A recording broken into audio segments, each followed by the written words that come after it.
Sports Flash TV na may dati. Ito ay lagi kang panalo, bakbakan na sigurado, mga balitang Casimero, kinumpirma na ang makakalaban. Inoue, umatras na kay Morojo Nagmadaliev. Pag-usapan natin yan mga ka-flash. Pero bago ang lahat, huwag kakalimutang i-like, mag-subscribe at hit ang notification bell para updated ka sa mga bidyong katulad nito.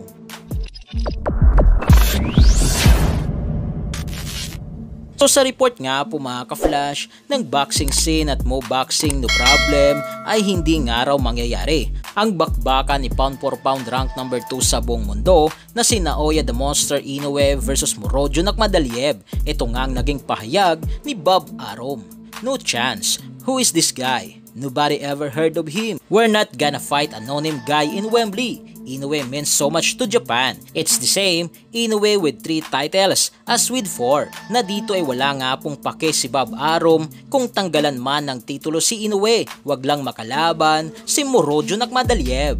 Ipinag-utos nga po kasi mga ka-flash ng WBA na kailangan ni Inoue depensahan ang kanyang 4 na titulo o ang WBA belt na kung sakaling hindi ito sundin ni Inoue, ang utos ng WBA ay mapipilitan nga po ang WBA sanctioning body sa Super Bantamweight Division na baklasin kay Inoue ang WBA na titulo na ang magiging resulta nito ay hindi na undisputed world champion si Naoya Inoue.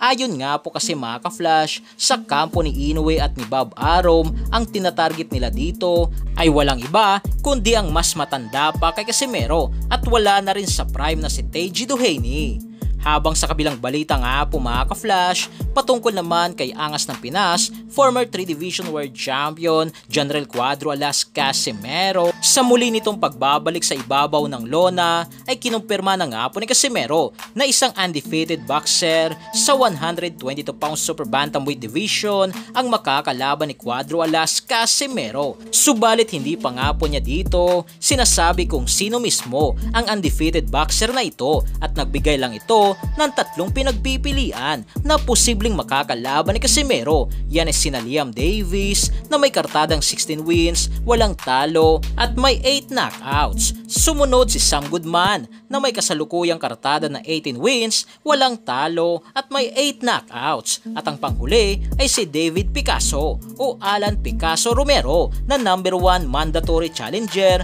sa WBC.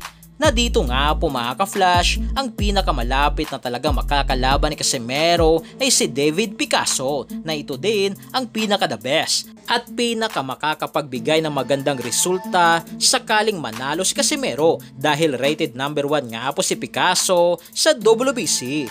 Ito nga ang naging pahayag ni Casimero, hindi pa si Inoue ang makakalaban natin, basta walang talo ang makakalaban natin. Let's go, gang gang! So yan lang para sa ating balitang boxing. Ano bang masasabi nyo tungkol dito? Para sa inyong komento at reaksyon ay komento nyo na sa baba. Hanggang sa muli, ito ang The Sports Flash TV.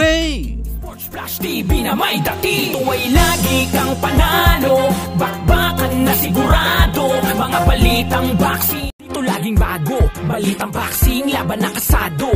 Di papahuli pagdating sa bakbakan, mga pambato na patuloy ang laban. Sasaliksikin ang bawat babalita, talagang diin, bawal ang mahina sa loob ng ring. Merong pambihira, mga kamao na nagiging bida.